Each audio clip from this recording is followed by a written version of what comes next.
வருகிறார் வருகிறார் வருகிறார்.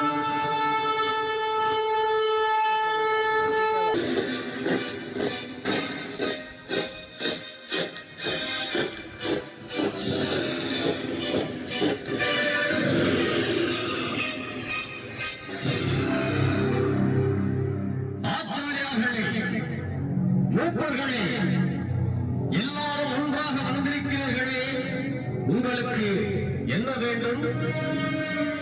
ஆளுநர் தோன்றி பார்த்தனுக்கு எங்கள் ஆசீர்வாதம். இவன்தான் இயேசு. குற்றவாளியான இவனை தண்டனை தீர்ப்புக்காக இங்கு அழைத்து வந்திருக்கிறோம். இவன்தான் நீங்கள் சொல்லும் குற்றவாளியா? நீங்கள் இந்த இயேசுவுக்கு எதிராக கூறும் குற்றச்சாட்டு என்ன? இவன் குற்றம் செய்யாமல் இருந்தால் இவனை உம்மிடம் கூட்டி வந்திருக்க மாட்டோம். குற்றத்தை விசாரிக்காமலே தண்டனை வழங்க வேண்டுமா? அப்படியானால் நீங்களே கொண்டு போய் உங்கள் சட்டப்படி இவனுக்கு தீர்ப்பு வழங்குங்கள்.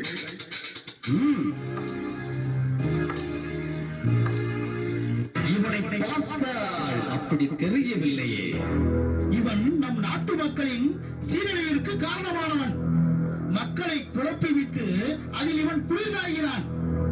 உண்மையில் இவன் ஒரு கலகக்காரன்.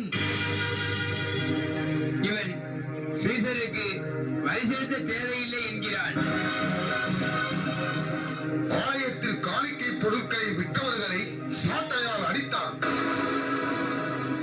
நமது பேராலயத்தை இடித்து போடுங்கள், அதை 3 நாளில் கட்டி முடிப்பேன் என்கிறான்.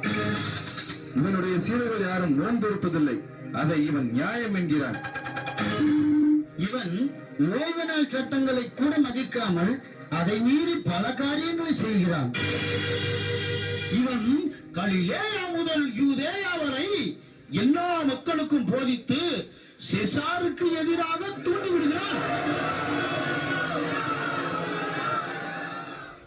நீ யூதரின் அரசன் தானா? நீராக இதை கேட்கிறீரா?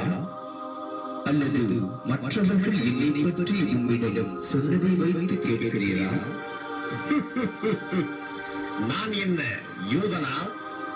இதோ உன் இனத்தாரும் தலைமை குருக்களும் மக்களின் முப்பெரும் தானே உன்னை என்னிடம் ஒப்படைத்தார்கள். நீ என்ன குற்றம் செய்தாய்? எனது ஆட்சி இவ்வுலக ஆட்சியை போன்றது அல்ல. அது இவ்வுலக ஆட்சியை போன்றதாய் இருந்தால் நான் யூதர்களிடம் காட்டி கொடுக்கப்படாதவாறு என் காவலர்கள் போராடி இருப்பார்கள். ஆனால் என் ஆட்சி இவ்வுலக ஆட்சி போன்றது அல்ல. அப்படியானால் நீ அரசன் தானா? அரசன் என்று நீ சொல்லுகிறேன். உண்மையை எடுத்துரைப்பதே என் பணி. இதற்காகவே நான் பிறந்தேன், இதற்காகவே உலகிற்கு வந்தேன். உண்மையை சார்ந்தவர் எவரும் என் குரலுக்கு செவிசாய்க்கின்றனர். என்ன சொல்லுகிறாய்? உண்மையா? என்ன உண்மை? சொல், என்ன உண்மை? எனக்கு வியப்பாயிருக்கிறது. பதில் கூறினால் தானே உன்னை விசாரிக்க முடியும்.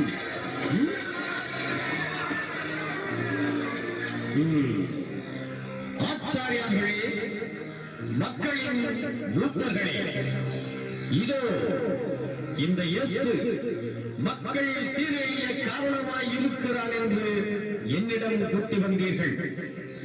உங்கள் முன்னிலையில் விசாரித்தும் இவனிடம் எந்த குற்றத்தையும் நான் காணவில்லை. குறிப்பாக சாவுக்குரிய குற்றம் ஒன்றும் இவனிடம் நான் காணவில்லை. பாஸ்கா விழாவின் போது மக்களுக்காக கைதி ஒருவனை விடுதலை செய்வது நமது வழக்கம் அல்லவா?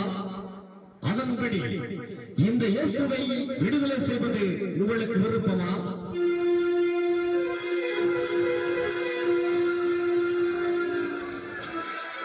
இயேசுவைத்தான் விடுதலை செய்ய வேண்டுமா? பரபாஸ் என்று ஒரு கைதி இருக்கிறார். அவனை விடுதலை பேசுகிறானே, நீங்கள் என்ன சொல்கிறீர்கள்?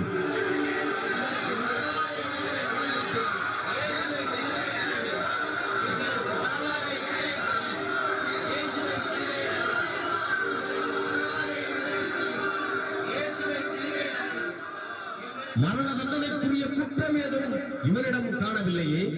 எனவே இவனை நான் தண்டித்து விடுதலை செய்வேன்.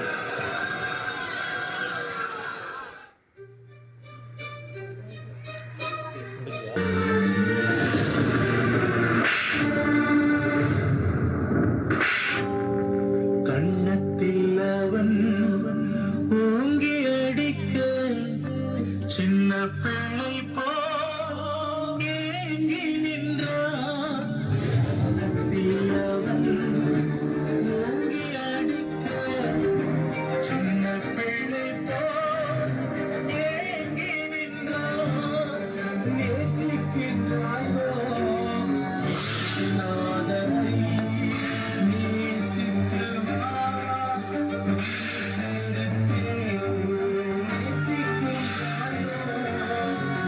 சுனாதரை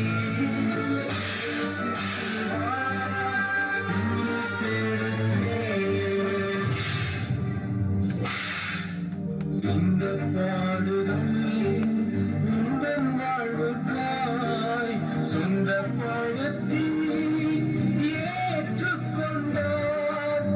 இந்த பாடுகள் உந்தன் வாழ்வுக்காய் சொந்த பழத்தி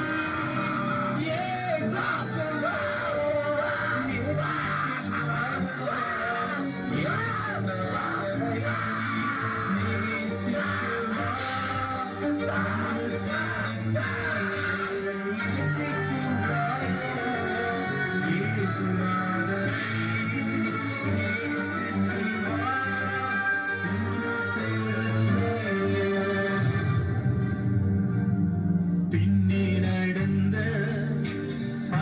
சீஷன் போல் பின்பற்றி வா சிலுவை வரை.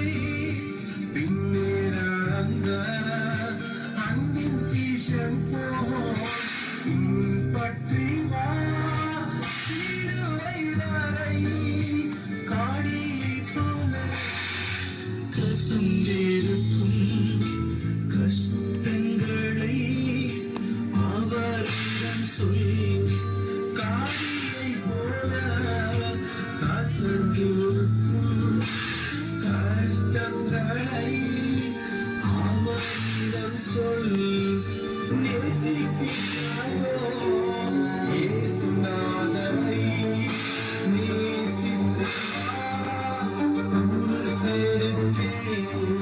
நேசிக்கின்றாயோ இயேசுநாதரை, நேசித்து உருசெடுத்தே.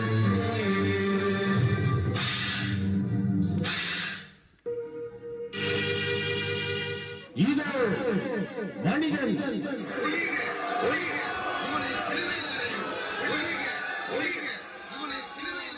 மரண தண்டனைக்குரிய குற்றம் எதுவும் இவரிடம் காணவில்லையே. நான் என்ன செய்வது? எங்களுக்கு ஒரு சட்டம் உண்டு. அதன்படி இந்த இயேசு சாக வேண்டும். ஏனெனில் இவன் தன்னை இறைவனின் மகன் என்று கூறுகிறார்.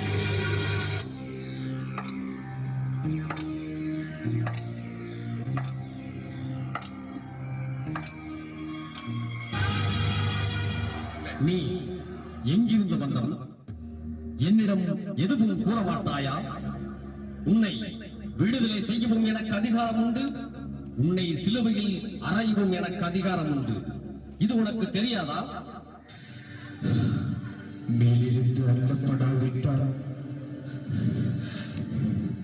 உமக்கு என்மேல் எந்த அதிகாரமும் இராது.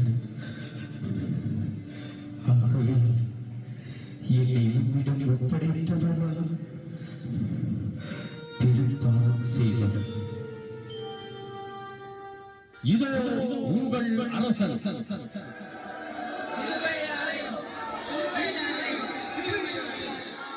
உங்கள் அரசனை நான் சிலுவையில் அறைவதா? எங்களுக்கு சீசரை தவிர வேறு அரசன் இல்லை. நீர் இந்த இயேசுவை விடுதலை செய்தால் சீசருக்கு நீர் நண்பனாக இருக்க முடியாது. தன்னைத்தானே அரசனாக்கிக் கொள்ளும் இந்த இயேசு சீசரின் எதிரி. இவனை சிலுவையில் அறைய வேண்டும்.